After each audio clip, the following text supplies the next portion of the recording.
All right, that intro always makes me so happy. Welcome, guys, to another episode of Coach's Corner. That is a fantastic intro. I love it. Makes me happy. I'm glad to be doing these Coach's Corners again. So today, today's topic really is spurred by a question we had on our podcast earlier today, our Best in Slot podcast, where a player had an issue of, well, where do I stand constantly? I can't keep up with the DPS. My players are doing so much better than me. They're able to stand in the right spot. How do I learn where to stand? So today we're going to be going over a couple of different examples of where I was standing, and again, it's through the first few bosses of Heroic and Taurus. Some good places to stand, some bad places to stand, things to consider when you are playing this game, and there's reasons why. You always want to maximize your DPS, minimize your movement, right? You want to know your ABCs, always be casting, always be doing something. And if you're running around chasing something, then you're not going to be in the best possible spot. For those of you that play any kind of sports, right? For instance, you're playing soccer or football, or you're playing hockey, right? You don't chase the puck. You go to where the puck is going to be, right? You want to minimize just getting distance so you're not constantly chasing, right? Minimize your exertion. In the same kind of sense, we want to do something very similar to in Warcraft. So we're going to go through a couple bosses here. The first one being Garathi Warbreaker. So let's pull it up here really quick for you guys.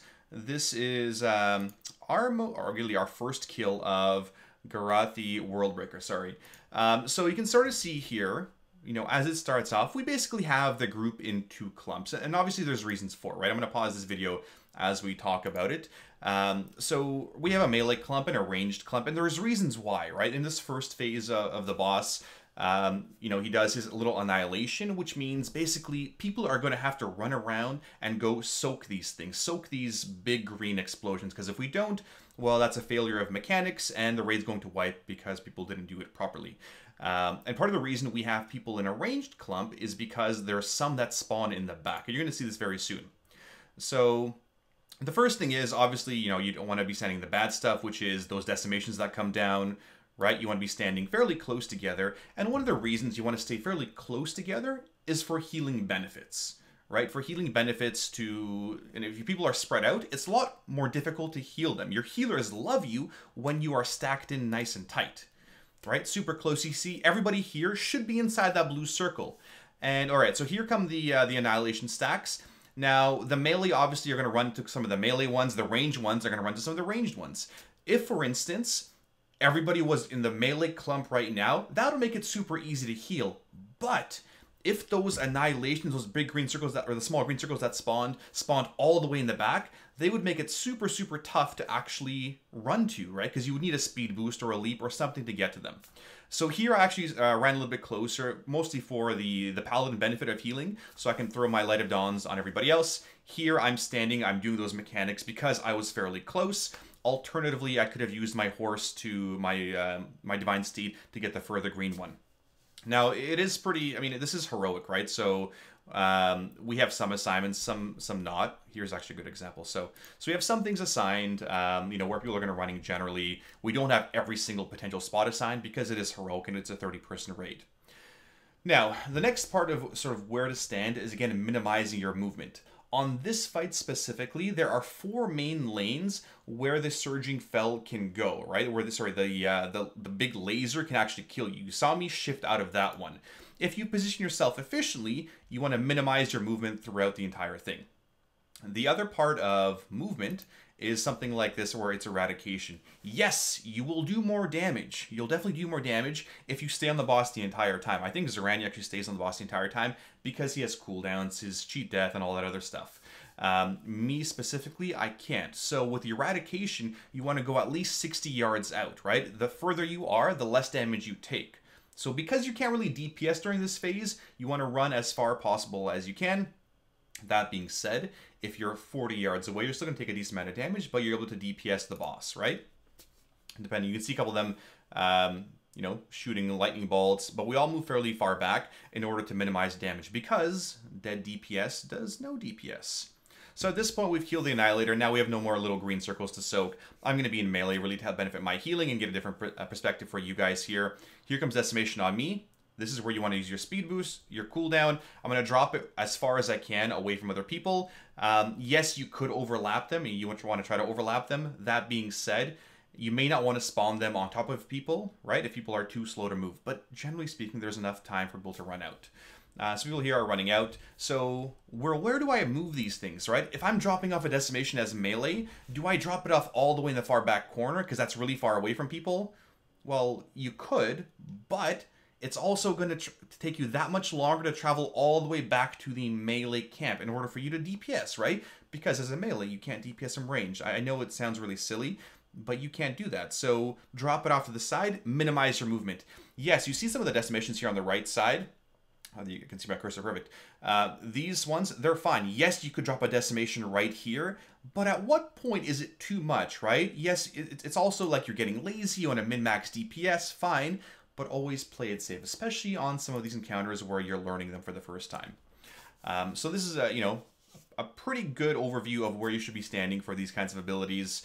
We're going to have the next decimation coming out here in a second. It's on me again. I don't have a horse available, so I'm just going to run. Speed boost out there as far as I can because I want to minimize that, minimize the damage. Perfect, and we're back here for healing, right back to my spot, right? You want to, as a healer, as a paladin, I want to get right back to my spot in order to start hitting those Light of Dawns again. Here comes decimations again. See, those ones a little bit closer, and that's fine too. The only caveat I'd say with these ones is people on the left side, they don't want to be dropping off. See, I was a little slow to move there. I had to use my horse, right? So use those speed boosts as needed. We blow up the weapon there. We get pretty far back. So we actually mark the purple marker as where you should be. And you see some people are a little bit far back or a little too far forward. They're going to take more damage. And so we had our shaman drop an SLT there to really help us out to make sure nobody survived during that section. So here, this is the dodging phase, right? Back and forth. So that was lane 3, I believe. This next one should be lane 1. We'll see here in a second. Actually, this is the middle lane. So that's the very middle one there. So whenever you're running out of mechanics, this is a really good one. So whenever there is a big straight line, right? Another great example is Croesus. You guys remember Croesus from Nighthold? You don't want to run all the way across because you're gonna have to run all the way across the other way. You want to minimize your movement. If you see where I ran last time, I ran just outside that line, a couple yards out where I knew I'd be safe, right? See, there's the lane 1. So you don't want to run too far out because you have to run all the way back. So minimize the distance you are actually running. See, I don't even have to shift. I know it's not on me. I'm not going to bother moving, right? That is the safe thing for me to do to maximize my DPS, to maximize my healing. That one's lane 4, so that's the one on the furthest right. I don't have to move again. There's no even reason for me to start shifting, right? As a caster, why would you even want to move, interrupt your fireball or whatever you're casting? Same thing here. That's lane 2. I don't have to move. The only time I have to move right now is if it's on lane 3, which is awesome, right? I only have to move for lane 3. There, lane 3, I'm going to shift like a little bit. I probably shifted a little bit far there. Didn't have to shift that far. But again, minimizing your movement. You're not going to run all the way across to be super safe. But yeah, that is the first part of moving, right? You want to position yourself in such a way that it minimizes the distance you actually have to run. I mean, good little example encounter. That was a fun one. Not bad. All right, so we're going to go over the next one here. This is an Argus, right? So this is a really good example of where not to stand because on our very first Argus kill, oh, this is a Vermathras, sorry. Let me pull up our Argus kill here in a second. Where is Argus the Unmaker? Oh, yes, there it is. Perfect. So this one is a great example of where not to stand. So go through a couple of minutes here of Argus as we did it. So same kind of thing here, right? We're all stacked pretty close, and part of the reason is number 1 for heals, right? You want to hit both your melee as well as your ranged in those blue or green circles to maximize healing because of the massive explosions that he does through his Tortured Rage ability.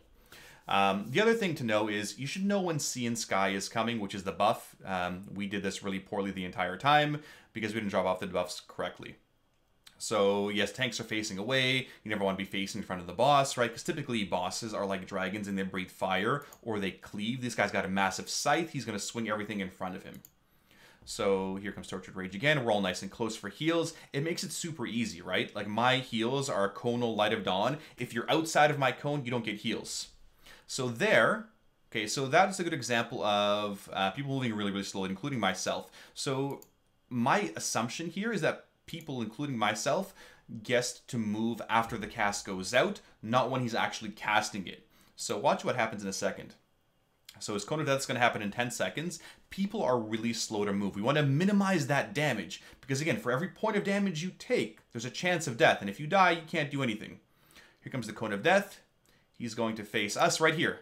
At this point, I should be moving. You see him facing towards me, right? You see him facing right here with a scythe. I should be moving right now. But I'm like, oh, do I move after or do I go before? I'm not sure what I do here. And so I stood there way too long. You see people already shifting? I was too slow. That does massive damage, and the only reason I died was because I had my divine the only reason I survived was because of my divine protection and really my pride, as that's what saved my butt there. So here's Gift of the Sea and Gift of the Star. Again, we didn't do these properly. We're not dropping the buffs off correctly. We should have dropped them off further to the right. Here comes the Cone of Death again, and those buffs not usable anymore. Again, we were too slow to move. You're going to see me die on this next one because again, I was too slow to move. Also, I didn't have my health stone for some reason. Not sure why. So here come the Soul Blights, and you see those guys. Soul Blight is on me here, so I'm going to shift it back. We want these to overlap, right? As much as we can. There. And now, there. Look what happens. So, on an encounter like this, where the boss's abilities are a cone, right? The closer you go to the cone, the thinner it is, right? It's a pizza slice. If you guys remember doing that boss, I can't remember what it was. That boss with the cone things back in like Worlds of Draenor. Anyway, people always had issues with this guy. And it's, again, a conal ability. The further you are away from that boss, the larger the cone is, means the more you are going to have to move. The closer you are to that boss, the less wide the cone is, that pizza slice is, and the less you're going to have to run. Had I been closer to the boss, I would have made it, guaranteed. Look how close I am. I made it just on the edge. But had I been closer in towards the raid and still been able to drop off my Soul Blight, I would have survived, guaranteed. Right? So yes, I could have used my immunity, right? Could have done a lot of things to move, but that is sort of where not to stand and how not to react to the abilities. Right? Yes, I mean, Fell Barrage, Iron Reaver, those are all good conal abilities. But there was another one that a lot of guilds had issues with. It was the one with the achievement where you had to spawn the demon, or you had to hold it the entire time and hit him with the, you know, his conal abilities. Malcroc, yes, it was Malcroc. It was Malcroc, same kind of conal ability. People always had issues. Just know that whenever a boss has a conal ability, the closer you are to the boss, the easier it is, right? And here everybody shifts in and we do our own thing. But as an example of where to stand, where not to stand, especially when abilities overlap like that. So Soul Blight on Argus and the Cone of Death are going to overlap. You don't want to go super, super far back, but go far enough back that you're able to shift out of the cone when it does actually happen. So that is an example of sort of where, you know, where not to stand. Let's go over to the next one here. Our next little example is on Varamathras.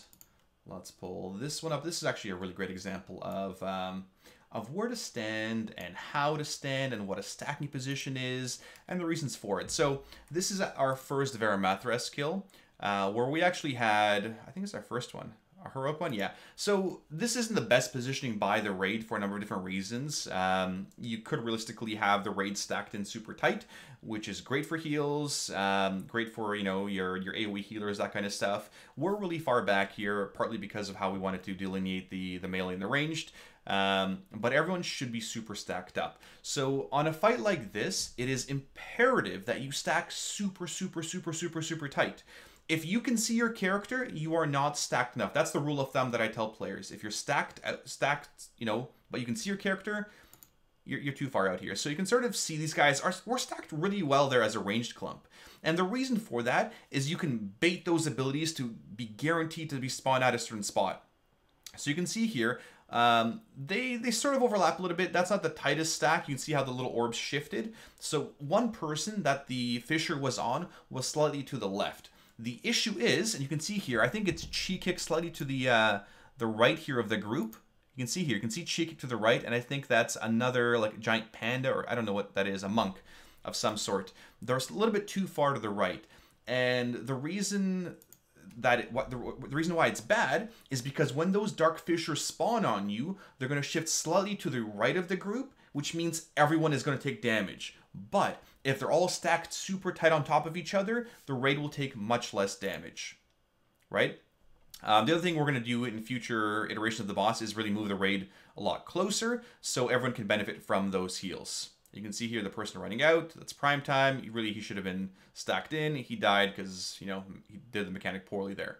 But again, those stacks are super, super tight. You want to be super close wherever possible and not be this, you know, sort of off center. You can see someone else here, cheek kick again to the left, just left side of the group here. That's going to cause issues, right? Yes, I get it. You know, there's downsides of this. You can't actually see your character really well, so you don't know where you're standing. That being said, it's in the middle of your screen, right? Your character's in the middle of your screen. Hopefully you're lucky enough to have a marker over your head, whatever. You know, Brian Heeks has got a marker over her head, so I know I should be with that star marker the entire time, right? So here she's a little bit to the left. She readjusts herself. And yeah, it's a little bit to the right here of the marker, but oh, there, she adjusts herself perfectly. So now she is the center point where everybody wants to or should be standing, right? That's how we want to do it. Again, you know, we're a little bit far back here. We want to make sure those healing circles hit both the ranged and the melee. We want to minimize that movement. We could, you know, ideally just throw it into one group and everybody shifts together. The downsides, of course, being that if somebody's too slow, they're going to take massive amounts of damage to that dark fissure. But realistically, you know, these shifts back and forth are totally fine. Someone was a little slow to move there, but they're survived and didn't get hit by the Alone in the Dark ability. So again, stacking tight, super imperative. This is a fairly tight stack, could be better. I think the one time I've never been more proud of my group stacking was when we were doing Heroic Lich King back in the day, because you had to stack for the Valkyrs. The Valkyrs pick people up, and you had to stun the Valkyrs, DPS them down, and if they were... people were even a couple yards away, they would just go off into random directions, like just really far away, and make it much more difficult for your players to DPS. So this one, again, could be better stacks. Stack means super, super tight, right? A loose clump means, you know, clump 2 yards away. A loose clump is, you know, something you want to do for Coven, right? You want to spread out in a loose clump at least 2 yards away. If you stack like this on Coven during the lightning phase, it would murder you, right? So this is tight stack. Otherwise, it's a spread position, right? When you have a spread position, you can see on my left side here, there's a range check. I want to be 8 yards away from people. When you're stacked, you want everybody in your range, right? You want to have everyone moving slowly. You want to minimize those deaths, maximize that damage by staying alive too. You can see here people are running off the Necrotic Embrace, which is totally fine. And that worked out well. So tight stacks, that's what you want to do as well. Now, the last most important example I really want to touch on for this Coach's Corner, and it'll be a short one, is on Kingaroth. Kingaroth is a prime example of where to stand, where not to stand, and, you know, maximizing your positions. Because this, the person in our podcast today, they had specific issues with Kingaroth, and I'm pretty sure, yeah, this is our group. So we wiped a couple times on Kingaroth. Our initial strat was basically we're going to have one group, but then the Ruiner absolutely ruined everybody's day and just started massacring people. So what we did was we set up a left group and a right group. The left group, you know, good for them. You see that star marker on the far side there? This one right here? Well, this group is going to run right to the star marker. It's awesome. And there's a reason why they're positioned off-center and not over here. It's because the doorways, they actually block your vision. So by being off-center by a moon marker, you can actually see the boss better, and that Ruiner cast going towards your face much better. And my group here, which is the sort of skull red group, we're going to the blue marker. And the green marker over here, this little lane, will always be last. So it makes it fairly consistent. With positioning here, we don't want to be close to the tank because the big AoE explosion is going to murder our players. So let's go through it. So here we are with Kingaroth. I'm a melee. I'm trying to heal. I'm a little far from the tank there. Tyler Rumplepotamus is a little bit far. He's actually on the far opposite side of me, so I can't target him. But here come the balls. So the balls are picked up by our other tank, Roshi. And again, the further you are away from those balls, the less damage you take, which is awesome. Here he picks up the balls again. The Ruiner is happening. Look, I don't have to move. I know it's spawning on that side. The raid leader's calling it. I don't really have to move and do anything. Now, you know what ability is next, right? As a raider, you get more proficient with what abilities are coming. You know, sort of based off your timers, right? If you go back to our timers for a second here. So I'm going to go back. Apocalypse Protocol here. Apocalypse Protocol in 20 seconds. So in 20 seconds, I need to make sure my ass is over there, because it is super vital that you are in position able to DPS those constructs. You don't want to be running to those constructs when they spawn. They take more damage early on, first of all. Number two, if you're running, you're not DPSing. If you are in position ready to go, you're going to murder those things and your raid's going to love you. So let's see how I did. So here comes the Ruiner again, demolishes, yeah. Our tank runs over them, totally fine. I'm actually doing a lot too much running around on this boss. See all those little shifts? Unnecessary. Okay, Ruiner is not on my group. I can stay safe. It's not even going my direction, right? I'm totally fine here. I'm readjusting my position to get some heals. Now, we know the Apocalypse Protocol is happening. I'm already running over there. Look, we got a Stampede going. I'm right there. Perfect. I hit my Holy Shock. I start DPSing this thing. We want to murder it, right? So nobody should be running. You see a Shadow Priest. You see a Warlock there still running over. They're not going to get a lot of damage out of, out of themselves on this ad here. And again, you're always dodging the green stuff. You want to go just outside of it, not 20 yards away, but just outside so you don't get hit. Now here we start adjusting. We start moving early. There's a second Stampede that we just hit to get to the other ad, to do as much damage as we can to this guy. So we start shifting over, and we want to finish off Decimators. So the way we've set up this strat is Decimations, the big red circles, are going to run to the outsides wherever possible. So you can see orbs spawning. Okay, so the orb is spawning. Well, I know where it's going to roll. I'm not going to be in their path. Part of being a good raider is being very proactive with your positions. So I saw those circles spawn. I'm not going to be in their path, right? Be that proactive raider. Decimations, it's not on me. Awesome. I'm going to make sure I'm adjusting myself to not get hit by those decimations. There's the orb. It's running around. There's two orbs.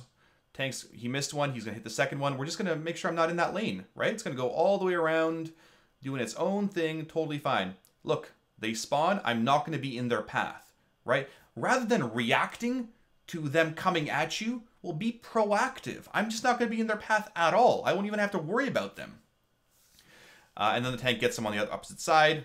Perfect, right? We're not standing in melee. I mean, we can stand a little in melee here, again, depending on your spec. If you're running Crusaders, might. There, look. Okay, so I know these things always go clockwise, right? Clockwise, sort of like this. I think my camera's backwards. So if I'm ahead of them or behind them, where they spawn, they will never reach me. I will never have to dodge them outside of the initial circles, right? So look. They're going to just roll around. I don't have to do anything. I've completely negated that mechanic. Now here comes the Ruiner. It may be going towards me. It may not. Okay, it's going towards me. I'm going to have to start shifting myself. But, again, watch for that orb. Everyone dodges that orb. Perfect. And you see how I'm constantly shifting my camera over to make sure it's going through? Part of that is the raid leader in me. Part of that is always being aware of those surroundings, right? You're adjusting your camera for what you need to see. And there's the other orb. Perfect.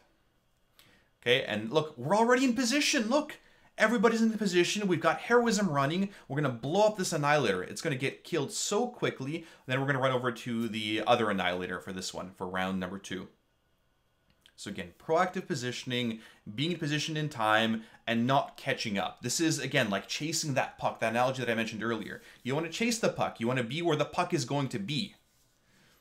So look, everybody killed it in time. And now we're going to finish off this Annihilator. It's going to take a lot more damage, and we're going to have a much easier time going to this next phase. I don't even think we get the Annihilation to spawn here, which is awesome. Perfect. And now we're going to go back to our positions. Rinse, repeat. I'm on the red side here. Branhista's group is on the sort of moon side, and we're ready to go.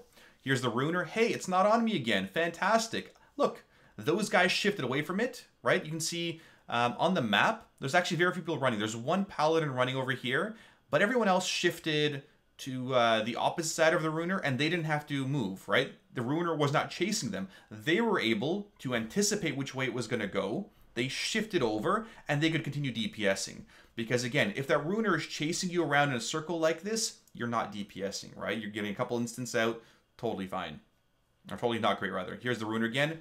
Awesome. My group actually got really lucky on this kill where we barely had to move ever. It was awesome.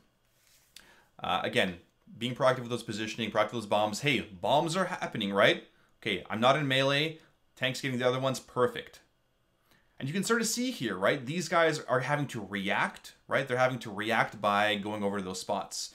A better move, let's go back a couple seconds here. Is this the right one? It might not be. Let's see here. Are those bombs here? Let's see if they spawn. Yeah, so bombs are spawning. He's getting the melee one, the ruiner is happening. Okay, we're gonna go through this phase really quickly. So again, if you're proactive with your positioning, so the melee that are right now on Moon, they're gonna get a diabolical orb spawning on them in a little bit here. So the tanks are getting their orbs. Demolish on Speedy. Next orb spawning soon. There's gonna be spawning one in melee. Not this one. Could be the next set. That's okay. We'll keep doing our thing here. Tanks are getting their thing. Again, if you're proactive with your positioning, here, this one actually, yeah. So now they're being chased. You can see on the minimap here, they're being chased by it, right, on the far right side, and so they're not able to DPS as well as they could be. Okay, here's a melee one. Perfect. So you know this one's going pretty much on melee. This is actually, that should be a safe spot, but it's not the greatest. Right here, the melee can either shift forward. You can see a couple of the melee right here. Well, they have an orb coming their way in a second. It's going to go take this path right around. They can either shift forward or they can shift around this side and not have to worry about dodging balls, right? Those are your two choices, right? So either shift forward to not get hit, right? And hope you don't get hit there. But you have to watch out for the pillars that are doing damage to you. Or alternatively, they can go around this way and be in position so they never actually have to dodge it, right? So let's see what happens. They actually, so he shifts forward, that monk. The other ones, everyone else dodges it, right? Again, you're not going to have as much active time if you're dodging. Again, be proactive with those movements. We have Apocalypse. So here's one on us. So this actually wasn't a great one because I was to the left side of the ruiner. But I know now, hey, in 10 seconds, I got to get my ass over to the blue marker. Look, I'm in the wrong side group, right? This is where I had to use my horse to get over there, get anywhere close to there. And I know there's an orb coming from behind me right now. I'm going to try to dodge that one. Oh, that was terrible. Sparty got hit by that one. The tank got the other one. I think we actually hit some cooldowns there. Yeah, we had Sparty's aura, Primetime's him, and Rex's commanding shout to make up for that mistake. I was out of position. I was hoping the tank would hit it. They didn't, and you know, I got hit by it, which meant that my raid took a lot more damage. On the third set of ads, we potted. But again, if I was in a better position, we'd have not had to recover, right? You don't want to be making those mistakes going forward. And again, as a range DPS, another little quick tip here. If you're a range DPS, you don't have to stand over here, right? So let's say I'm coming from, I don't know, from Moon Marker to DPS this one, right? Because they already killed their own ad and now they're running over here. You don't have to run all the way over here to go DPS because it spawns here. You can stay on the outside. There's nothing wrong by staying on the outside here where you see some of these guys casting. That is probably the better move to do because when this phase ends, right? When this phase ends in a second here, you're going to see those green marker there, right? This side, so all the little doorways, they close. If you're still in there, well, now you have to run out and you can't DPS while you're running. So if you're already standing on the outside, right? Let's say this one was spawning over here by blue and you're standing right here, well, you're already standing on the outside, you get to DPS your thing, and you don't have to move, right? You want to minimize movements, maximize damage every single time. Here we're going to finish off the Decimator. We have one more final round to do, one more final push. And so again, next ability is happening, right? Ruiner happening in 3 seconds. Whenever these abilities are happening, right? Whenever these abilities occur, as a player, you should have this thought going into your head. Okay, this ability is about to happen. It's about to target me. Where should I be standing? What should I do right now? Right? So I'm going to assume that Ruiner is about to spawn on me and face me. Do I have my Divine Steed ready? Yes. Perfect, because I'm looking down here at it. These orbs are about to happen. Am I in the right position for those things? Yes. I'm going to start shifting myself backwards. There's the Ruiner. It's not on me, thankfully, but we're assuming it is. We're going to dodge those melee balls. Melee are going to shift in, shift out. The max melee range is actually just outside this ring. I hate gateways. I right-click that portal by accident. And yeah, we're in the right position now, right? Next Ruiner happening in 10 seconds. The Ruiner is about to happen. Am I in the right position? So knowing, so I just, again, dodged that ball. The other ball is potentially going this way, but the tank got it. Am I in a position where if the tank misses this ball, that it will go past me, or will I have to move again? Because if I'm moving, I'm not DPSing, I'm not healing as effectively as I could be. Here comes the Ruiner. It's not on my side again. Awesome. That entire group is moving. I think we lost Natoro on that one. You see how they're all shifting? They're all running and they can't DPS, which sucks for that side, but makes my side a lot, nicer. I think Jungle got the shot on that one. So on that one, Jungle was actually out of position. He was in the wrong spot because I believe he was with the tanks and the tank got smashed. Here come the orbs again. Our druids run into them, totally fine. And the last orb goes by the group, right into the druids as they're waiting to catch the big balls with their, bare mouths. And we finish off Kingroth. Ruiner is happening. At that point you just commit and kill it off. So the biggest things from today's Coach's Corner, right? Standing in the right spot, being proactive with your positioning. You want to avoid as many mechanics as you can and, minimize that movement to maximize your damage. So from abilities or from bosses like Varamathras, right, where you're stacked super tight, right? That is a super tight stack every single time. To bosses where you're standing in the right spot and moving in time, like on Argus where I didn't move, to bosses on like Kingroth. Kingroth is again that prime example of being proactive with your movements. And that's sort of the difference between the average raider and a good raider, where a good raider will be proactive and know what to do, and that's how they're maximizing their damage. So where one player is constantly reacting, okay, now it's coming towards me, now I have to move. Now this ability is happening, now I have to move. Be proactive, right? Think a step ahead. Assume that ability is going to be on you. Well, what are you doing, right? How are you positioned right now to most benefit your raid? So, and really the last thing, yes, I mean, if you're moving, you're using your instant casts, but generally speaking, your best casts will happen, when you're not moving, when you're standing still, and you're able to just tunnel into your heals or your DPS or whatever you need to do. But that's it in a nutshell. So, thank you guys for watching our little Coach's Corner clip episode today. It is good to be back. That is a fantastic intro. I will see you guys tomorrow for some fun raids and everything else. So have a good night. Be excellent to each other, and as always, live your life heroically. Good night.